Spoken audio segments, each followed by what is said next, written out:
30 ildən çox idi ki, Qarabağın həsrəti ilə yaşayır, bir gün o torpaqlara yenidən qayıdacağımızın xəyallarını qururduq.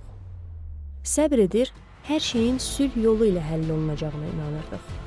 Amma irəli əmri ilə döyüşə atılmağa da hər zaman hazır idik.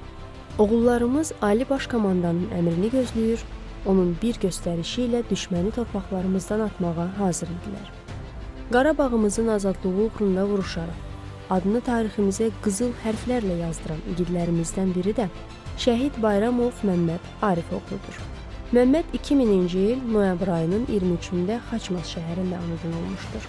Xaçmaz şəhəri 8 nömrəli məktəb liseyində təhsil almağa başlayan Məmməd, müəllimlərinə hər zaman bir sual verilmiş. Biz niyə Qarabağa getmirik? Biz niyə Qarabağı azad etmirik? Niyə düşməni oradan iti qovan kimi qovmuruq? Müəllimləri isə ona hər şeyin öz zamanı olduğunu aşı salarmış.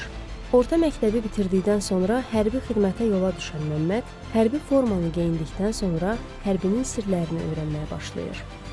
Nizam-intizamı, çalışqanlığı ilə komandirlərinin hörmətini qazanan Məmməd, azad Qarabağ xəyallarını yaşayırdı. İkinci Qarabağ müharibəsinin ilk günlərindən irəli atılan Məmməd, sanki anadan olduğu ilk gündən bu günü gözləyirmiş kimi vuruşmağa başlayır. Kəlbəcərdə, Xocavənddə, Şuşada döyüşən Məmməd, komandirlərindən öyrəndiyi döyüş taktikalarını yerinə yetirir, ona verilən bütün tapşırıqların öhdəsindən asanlıqla gəlir. Müharibənin son gününə kimi dayanmadan vuruşmaq istəyən Məmməd, Cəbrayıl rayonunda şəhadətə ucalır.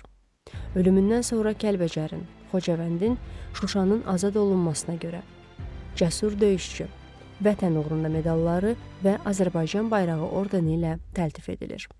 Şəhid Bayramov Məmməd Arifoğlu Xaçmaz rayon qəbirstanlığında dəfn edilir.